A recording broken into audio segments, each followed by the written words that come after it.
Hello friends, please like and subscribe my channel easy learning. आज का जो हम टॉपिक करने जा रहे हैं वो है सीक्वल कमांड्स। तो सीक्वल कमांड्स में सबसे पहले जो हम कैटेगरी करने जा रहे हैं वो हमारी डीडीएल कमांड्स। इसकी डिटेल मैंने वीडियो पीछे डाल दी हुई है।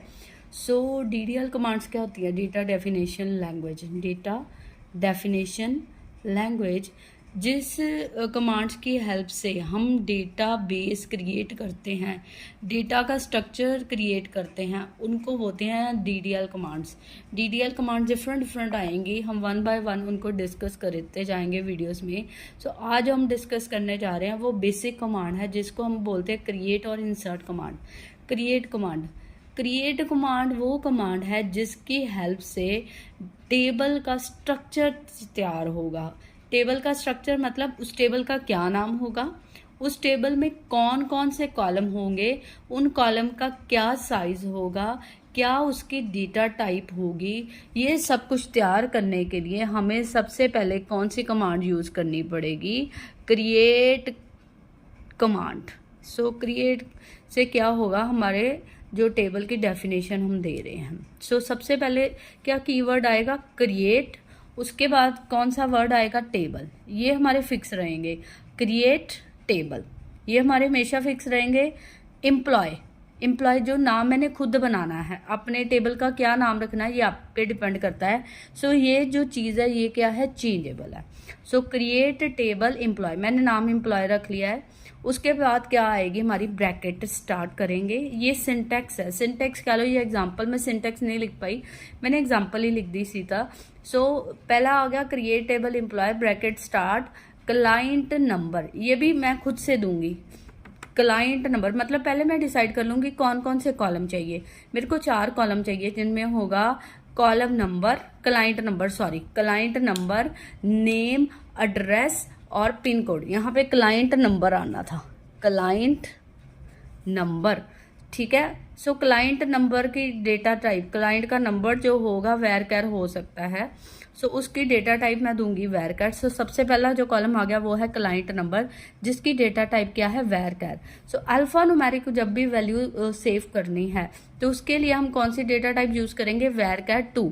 वैरकर 2 का क्या फायदा है? जो भी आप डेटा टाइप डिफाइन कर, वैरकर में ये जो भी आपका डेटा आएगा, जितना भी उसका साइज होगा, बाकी जो साइज रह जाएगा मेमोरी का वो पार्ट वो फ्री कर देगा। सपोज मैंने 6 साइज लिया है, उसमें से 4 बाइट्स ही मैं यूज कर रही हूँ, 2 बाइट्स मैं यूज नहीं कर रही, तो वो उस 2 बाइट्स को क्या कर देगा? रिलीज कर देगा। सो पहली बात, अगर तो अल्फा न्यूमेरिक वैल्यू सेव करनी है तो मैं उसके लिए कौन सी डेटा टाइप ले सकती हूँ? वैरकर 2। और वैरकर 2 का साइज क्या होता है? 4000 बाइट्स। सो ये सिंपल सी बात होगी। सो पहला कॉलम आ गया क्लाइंट नंबर, दूसरा क्या आ गया? नेम में भी मैं वैरकर में क्या है? करैक्टर भी सेव हो जाता है तो न्यूमेरिक भी। तो मैंने इसकी भी डेटा टाइप क्या रख दी है? वैरकर। इनको कॉमा से अलग करना है। सो नेक्स्ट आ जाएगा एड्रेस। एड्रेस क्या है? जो भी आपका एड्रेस में न्यूमेरिक वैल्यू भी आएगी, आपकी जो करेक्टर्स भी आएंगे। सो इसकी भी डेटा टाइप मैंने क्या रख लिया है? वैरकर। उसके बाद मेरे पास क्या आ जाएगा? Pin code. पिन कोड क्या होता है? न्यूमेरिक। सो इसकी डेटा टाइप मैं क्या ले लूंगी? नंबर। और मैक्सिमम साइज क्या ले लूंगी? 6। साइज देने का मतलब यही है कि इसमें मैक्सिमम जो करेक्टर आएंगे वो 6 ही आएंगे, 6 से ज्यादा नहीं आएंगे। उसके बाद ये जो ब्रैकेट ओपन की थी वही ब्रैकेट को मैंने यहाँ पे क्या कर दिया? क्लोज कर दिया। और पीछे क्या डाल दिया? सेमीकोलन। और प्रेस कर दूंगी एंटर कीबोर्ड से। जैसे ही मैं एंटर प्रेस करूंगी मेरे बैक एंड पे एक टेबल क्रिएट हो जाएगा जिसमें 4 कॉलम आ जाएंगे।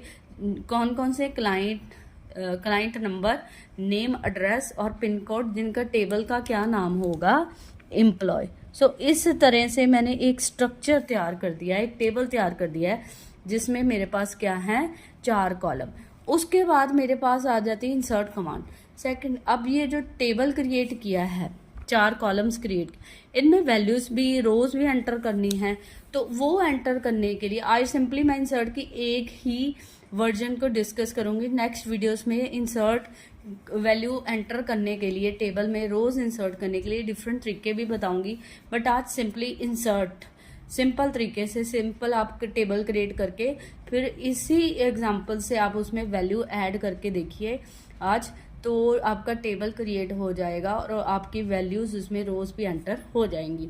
सो इंसर्ट कमांड क्या हो गई, कोई भी वैल्यूज कॉलम्स में एंटर करनी है या रो एंटर करनी है, उसके लिए हम क्या यूज कर रहे हैं, इंसर्ट कमांड। तो इसका क्या सिंटेक्स है, इंसर्ट इनटू एम्प्लॉय। कौन सा टेबल क्रिएट किया, एम्प्लॉय, उसके 4 जो कॉलम है, फिर bracket start, client number, name, address और पिन कोड, जो यहाँ पे नाम रखे हैं वही सेम लिखने हैं। उसके बाद उनमें क्या एंटर करनी है, वैल्यूज। सो C2, अगर तो वेर कैर आ रहा है उनको कॉमास में लेंगे, अगर कोई नंबर वैल्यू आ रही है उनको सिंगल कोट्स में नहीं लेंगे। तो ये ध्यान में रखना है, वेर कैर या करेक्टर वाली वैल्यूज को हमने किस में करना है बंद, सिंगल कोट्स में, सिंगल कॉमास में, ठीक है। सो ये हो गया insert into employ, client number, name, address and pin codes, जो आ गई वैल्यू। इस तरह से एंटर करने के बाद आपके ये जो टेबल है उसमें पहली वैल्यू क्या हो जाएगी, इंसर्ट। इसी तरह से आप दूसरी वैल्यू किस में इंसर्ट कर सकते हो, उसी टेबल में जिसका नाम एम्प्लॉय है उसके कॉरेस्पॉन्डिंग ये वैल्यू एंटर कर सकते हो। इस तरह जितनी भी आपको रो चाहिए उतनी ही वैल्यू आप क्या कर सकते हो, इंसर्ट कर सकते हो। 10 चाहिए तो 10 बार, 20 चाहिए तो 20 बार। तो ये तो सिंपल तरीका है, इस तरीके हम बिना बार बार रेपिटेशन किए दूसरे तरीके से भी वैल्यू एंटर कर सकते हैं। बट आज हम बेसिक करेंगे, बेसिक कमांड क्रिएट और इंसर्ट। तो इस तरीके से आप टेबल क्रिएट करके देखो, आपके टेबल भी हो जाएंगे और आपकी रो भी क्या हो जाएगी, क्रिएट हो जाएगी।